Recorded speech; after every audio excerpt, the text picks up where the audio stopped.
Previously on Gears. Listen, I mean, it hasn't been a massive opening to the motorsport season as yet. The Dakar, you and I were just talking a bit off air. I personally not overly inspired by it. No, I think obviously you lose people like Carlos Sainz at the beginning of the rally, and Alatia with those new cars that they had. I think we're certainly getting a lot of the mix. But I think from South Africa's point of view, we're certainly obviously behind the Toyota team, and Janelle de Villiers looking for a big result from them. And it looks like they've fallen back. I've got to be honest, I haven't been since we spoke about just now, but was expecting a little bit more. Well, me too. I mean, listen, last year they got a third. This year they will get the second. So in a way, it is a step up. But when you're 50, 60 minutes behind, I'm not entirely sure if you're going to be overly excited by that kind of result. No, I don't think so. And I think it takes the fun out of it for the team as well. I mean, you're in a situation where you're just trying to get the car to the end of the event. So, but yeah, it normally is a big deal for us. The first motorsport race of the year and so forth. But it happens like that in motor racing. Some of the races just don't turn out to be that eventful. Yeah, no, that's for sure. Then we got the Monte Carlo rally and Sebastian Loeb. Yeah. Just unbelievable. He's only doing a partial season this year. He's not doing all the rounds in the WRC. So, I wondered if Ojo was going to be there. It looks like he is indeed in the new VW Polo, which is great to see. But Loeb has got a realistic chance of actually fighting for this title and not even doing all the rounds. It just shows you what kind of class the guy is as well.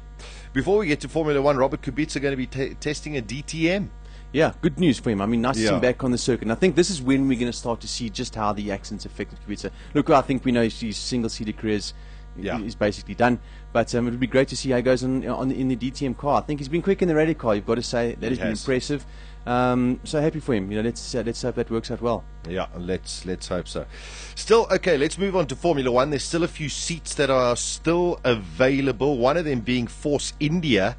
Who's going to partner Paul di Resta, and that's quite I'm quite surprised they haven't made a decision at this stage. They are a relatively established team. Well, they are, but I think they're in a position where they're starting to really push hard for money now, because we've got so many paid drivers out there, but it's come to a situation where it doesn't even matter if you've got a checkbook anymore, because so many people have the checkbook with them. Now it comes down to who has the best checkbook and who's the best talent. And Jules Bianchi, we know Ferrari are pushing very hard to get him into a seat. You've got Sutil in there who's always had access to decent finance. And these guys are now fighting it out for a place in Formula One. So, if you're the team and there's an opportunity to make a buck, you're certainly going to push your hardest. I'd love to see a youngster like a Jules Bianchi there, but I still would love to see Kobayashi.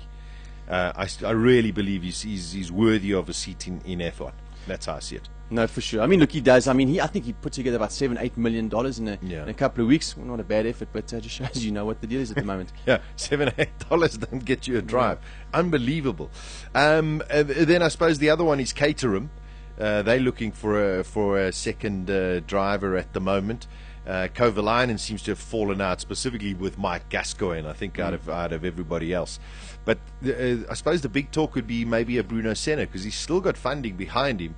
And that may be the only way that he could secure a seat. Well, for him it would be probably the only way to secure a seat, but for the team I don't think it's a very good move. They are a team that if they do land up scoring a point or two, it's going to make a massive difference in their team's in their business.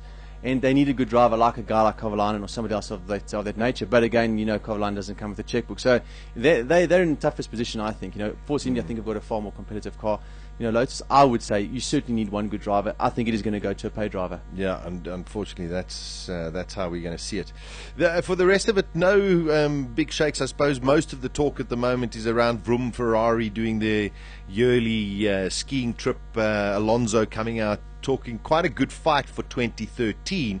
But Gary, I mean, it's they sit there and say he's much more confident going into 2013. After what happened in 2012, the beginning of the season and first tests, one would hope that it is going to go better for them, but it doesn't necessarily mean that they're going to be better than anybody else. No, I think the situation in Formula One this year is, of course, remember we're waiting for the new rules next year with the new engines and so on. So a lot of people have evolved their cars from last year. And we know how it ended up. We know what the Red Bull was like at the end of last season. And if it is the case, Red Bull surely have got to be the absolute favourites going into the first round. in a couple of months' time. So the other teams still need to play a lot of catch up. Whether they're going to have been able to do that by evolving cars and not coming out with entirely new packages, I think remains to be seen. So the concern, even overseas now, and as they're chatting to everybody about it, the concern really is Sebastian Vettel and Red Bull, and if they're going to continue the dominance. Yeah, I think, as much as we all love to see new teams and new drivers or whatever, the falling into the trap of domination again of Formula One, we saw it with the Schumacher era, we've got it now with Vettel, can unfortunately tend to lose viewers. Listen, it does. It's a fact. As you said, we've seen it many times before, and we had a great season this year. The racing was fantastic, and that's what people want to see. At the end of the day, and everybody in Formula One knows it. However, if you're the driver and the team that has the package to do what they're doing, they're not going to give an inch, and they're not going to give it away to anybody. That doesn't matter what anybody says or how many people tuned out, off the TV channel. So. The other teams have got to just get their act together. If you're a team and you've got sponsors, you've got to deliver, you've got to produce the goods and get the car to be competitive. But it's not easy. Yeah, that's for sure. Two teams I want to talk about, Gary, to wrap up. One, McLaren, Button and Perez. Now, Perez, we saw sort of fall a little bit behind after he was announced to join McLaren last season. I got to tell you, I think this guy is going to be quick. Sasha, I hope that you're right, and for his sake, I hope that you're right. I think for me, a lot of the and there's a lot of people over there that are saying it as well. Is Perez going to live up to expectation? I think the pressure is immense on him at the moment. He needs to deliver. And we've seen, when he signed that contract at the end of last year, he didn't really perform. I think, yes, the talent is there to go fast. I think whether he can put the rest of it together remains to be seen. Personally, I'm not convinced that he's going to be on the pace yet. Oh, well, at least we'll have some heated discussions in studio.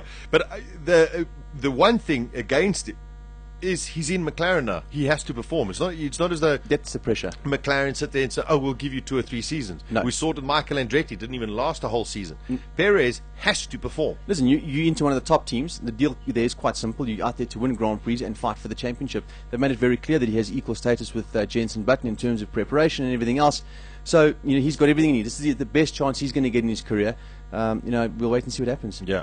Sorry, there were 3 teams. One other one. Lewis Hamilton at Mercedes. Yeah. You got to believe he will turn that team around. I think so. I wouldn't be surprised to see Mercedes-Benz winning a couple of Grand Prix this year. Listen, Ross Brawn is clever. He knows how to deliver. Yeah. There's a strong technical team there as well. If they can get just a little bit better than what it was, you've got to believe that Hamilton has some time in himself as well compared to maybe Rosberg and what Schumacher was last year. That could be a winning car. Yeah. And finally, well, I was over the period of the holidays, I was looking back at all the Grand Prix and qualifying positions, etc., and this, that, and whatever. There's one team that really, I think, disappointed themselves last year. That was Williams. They had an incredibly fast car in the hands, specifically of Maldonado, a little bit erratic.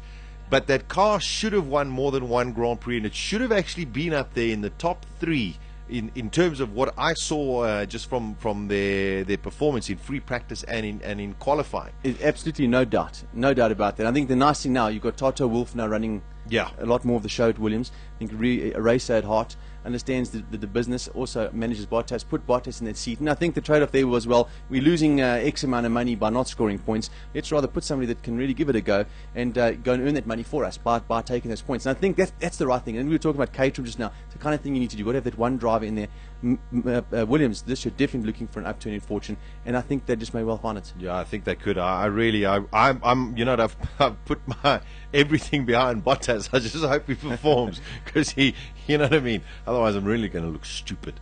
There we go, Gary. Always great to see you, my friend. Cool. We'll chat soon. Have a great weekend, and it's only 57 days till the first Grand Prix, but it's only 18 to 31. That's 13. It's 18 days until first test. Exactly, and that's good because we're going to get an idea there of who's doing what. It's going to be awesome. There we go, Gary Formato. Of course, he's going to be here, of course, for the whole of the Formula One season during 2013 as well. At the next intersection, turn on gears with Sasha Martinengo. Weekdays from 12 to 2 p.m. Central African Time.